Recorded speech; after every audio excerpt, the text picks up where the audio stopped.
En la sociedad contemporánea, hemos interiorizado nuevos comportamientos, concepciones, percepciones e imaginarios derivados de los procesos de digitalización.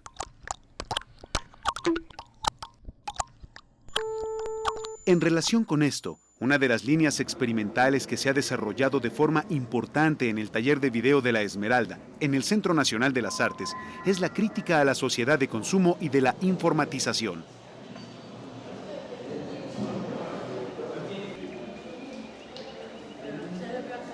Al conocer la génesis del videoarte, los alumnos reactualizan el discurso original de criticar las prácticas sociales y culturales del mundo capitalista, pero ahora con la mirada puesta en la tecnología actual.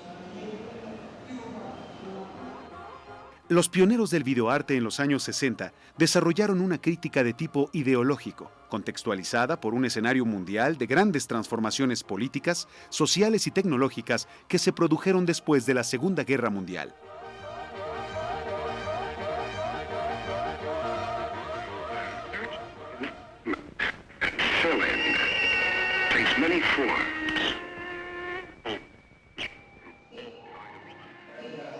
En los años 70, además de las prácticas performáticas y videoinstalaciones que se irían enfocando hacia un discurso introspectivo, autobiográfico y autorreferencial, los activistas del video se organizaron en colectivos para oponerse al poder televisivo y mediático de ese tiempo. Esta actitud se hace evidente en Occidente a través de dos directrices.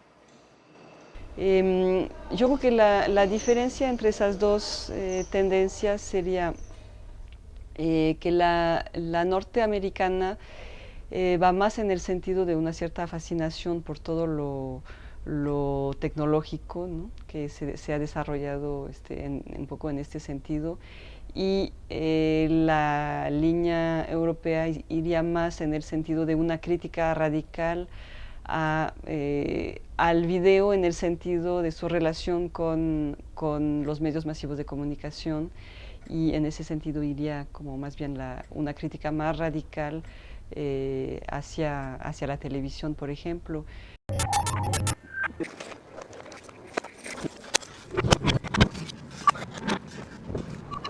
En este nuevo milenio, los maestros del taller de video de La Esmeralda, Sara Minter, Christine Camus, Manolo Arriola y Alfredo Salomón, desarrollaron tácticas y estrategias encaminadas a potencializar el aspecto crítico del videoarte.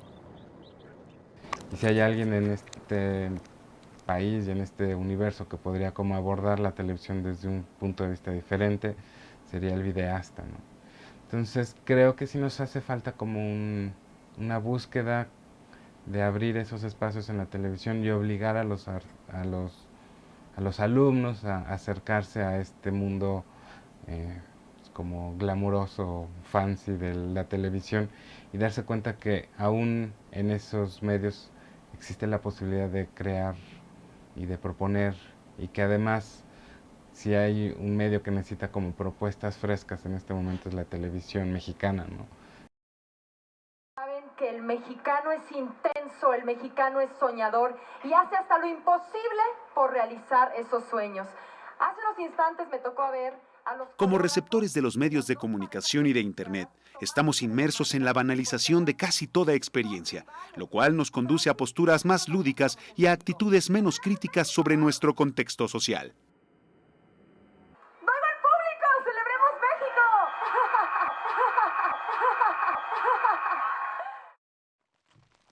La lógica de una economía de mercado potencializa el ejercicio del poder mediático en el que el modelo actual de vida queda suscrito al régimen de lo instantáneo. En relación con esto, los alumnos del taller han interpretado de diversas maneras a la sociedad del espectáculo y de los medios de comunicación.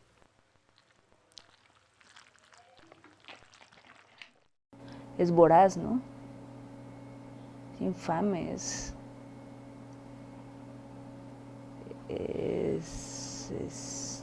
muy tirano. Personalmente, bueno, te puedo decir que me trato de mantener al margen de esa información, pero desgraciadamente es como el factor que mayormente permea la educación de todo un país. De banalidad, de perversión, de control, de dominio de las estructuras no sé, como de preservación de las estructuras del poder, de profunda desigualdad, de opresión. Un pero que yo tenía tuyo la semana pasada es que estabas un poquito separado de ella. Ella puso más enjundia que tú la semana pasada. La estrategia de la banalidad orientada a una cultura hedonista se muestra en cómo hacer un programa serio de televisión. Los conflictos que hubo están superados. Sé que es muy difícil cambiar de coreógrafo. Sé que es un reto fuerte. Hubo una pequeña falla, la superaron perfecto. No se sintió. Tienes que estar ya muy al detalle. Y realmente me gusta porque estuvo muy respetado el rock and roll, porque estuvo muy respetado el rock and roll, porque estuvo muy respetado el rock and roll, porque estuvo muy respetado el rock and roll. Felicidades por esto. Me costó mucho trabajo hacer esta calificación. Es la que más trabajo me ha costado y de veras ha sido así, pero yo por esa pequeña falla, 9. 9.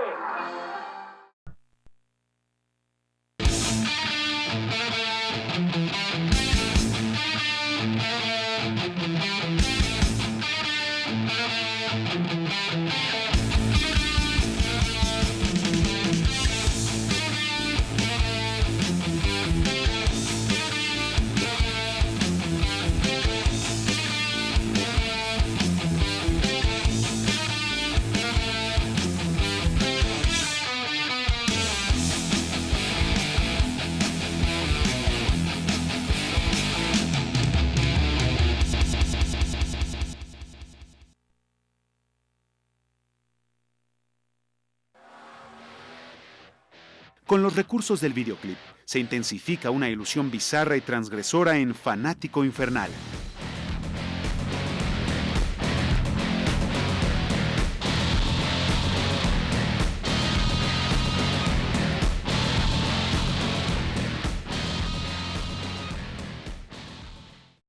Debido a que la mañana del 11 de abril se encontró sin vida el cuerpo de su compañero y amigo Javier Joaquín Cepeda. Inmediatamente la policía y personal de seguridad de la escuela acordonaron y peinaron cada recinto en busca de pistas y huellas dactilares. No se halló ninguna.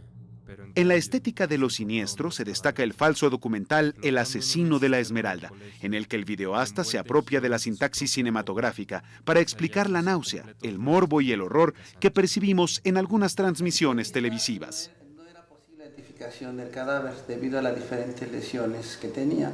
Heridas profundas, laceraciones, contusiones. La cabeza y los diferentes segmentos encontrados mostraban signos de putrefacción y licuefacción. Y debido a esta situación, a las lesiones que ya te mencioné, no era posible identificar a la persona, por lo que tuvimos que recurrir a la determinación del cariotipo. el tercer cuerpo, perteneciente al oficial Efrén Domínguez Morales, estaba firmemente atorado en un ducto de aire que se encontraba en el segundo nivel más bajo del estacionamiento. Se le encontró con la cabeza hacia abajo.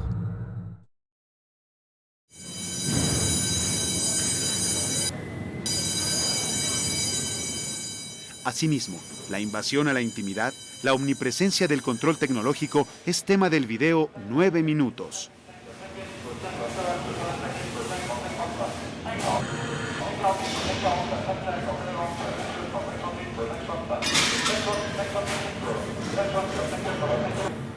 Habían soñado con permanecer en la armonía del gozo de la unión, pero al intentar llevar una vida normal, se dieron cuenta de que ese sueño era imposible, así que lo cambiaron por otro: llevar vidas independientes, aún sabiendo el riesgo que su operación significaría.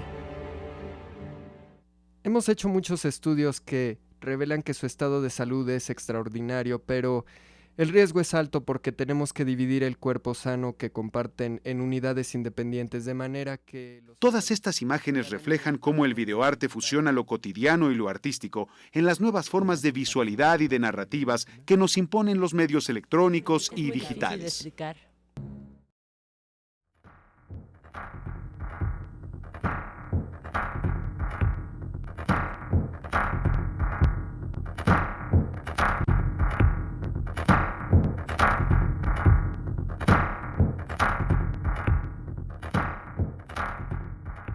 En la progresión hacia lo digital, al integrarse la tecnología del video con la de los sistemas computacionales y mediante la difusión en la red, se amplía considerablemente la actividad artística de los videoastas actuales.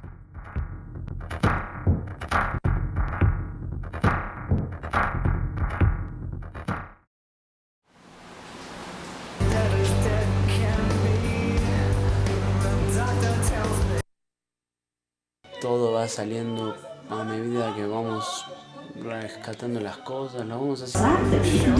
Bueno, aquí el video es una herramienta.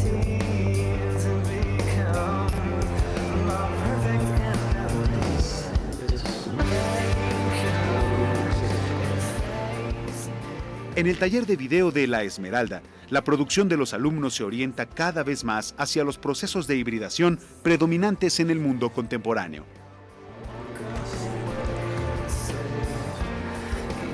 La tele a veces puede ser un divertimento, a veces no. A veces me divierte o no.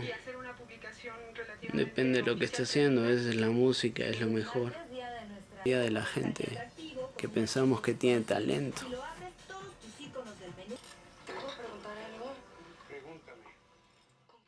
Hay una tendencia actual, digamos, de hibridación de las diferentes prácticas artísticas dentro del arte contemporáneo. O sea, ya es mucho más difícil encontrar las fronteras como antes podríamos decir que entre la pintura y la escultura, pues obviamente que los límites eran bastante claros.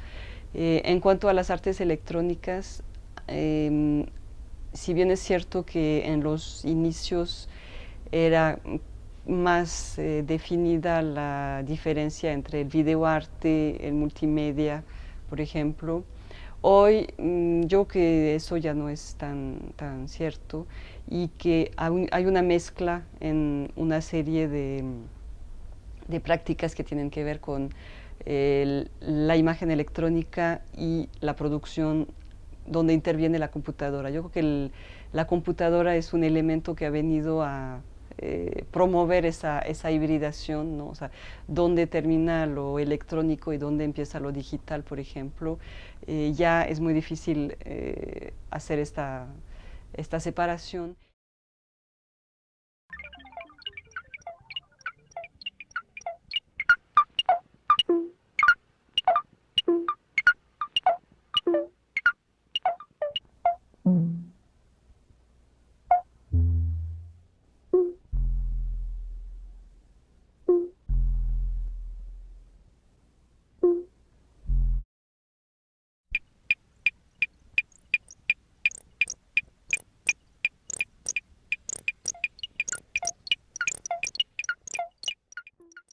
Incluso algunos alumnos se consideran artistas interdisciplinarios más que videoastas.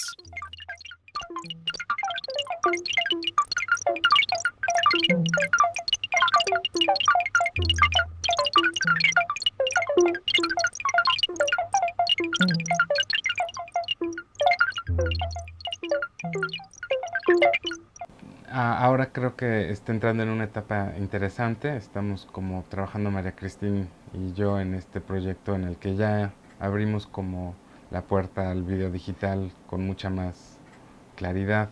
Creo que estamos respondiendo también a una realidad como global, ¿no?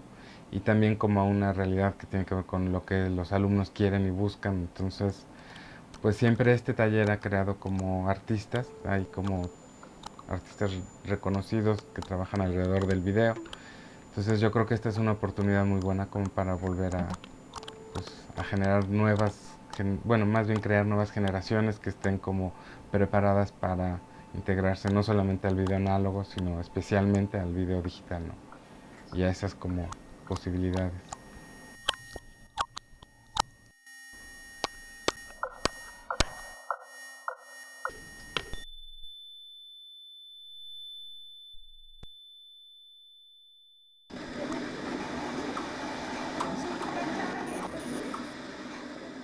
Ante la ausencia de historización de los procesos que invaden nuestra cotidianidad y ante la omnipresente pantalla del medio electrónico, es necesario que haya realmente una mirada.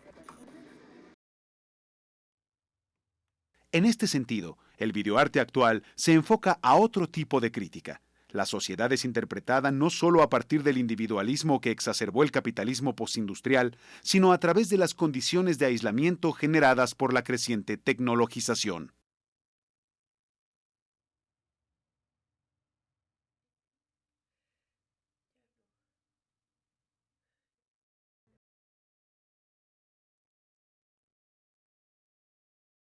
Hay muchas cosas que quisiera decir.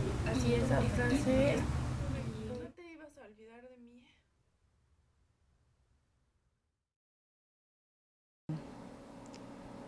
A mí lo que ahorita me parece urgente es empezar a ver cuál sería la función del arte en relación con otro tipo de prácticas sociales, cómo llegar a sectores más amplios y no, o sea, creo que en lo que se convierte la producción artística bajo estas normas de mercado es en producir objetos de lujo, no de conocimiento, no de cultura, no de compromiso social, ni siquiera estético. Bueno, a veces estético en el mejor de los casos. Pues eso, creo que hay una urgencia de buscar, como de dar pasos para atrás y pensar cuál es la labor social del arte. Y espiritual, si quieres, y digamos como volverse a preguntar el estado actual de las cosas y transformarlo.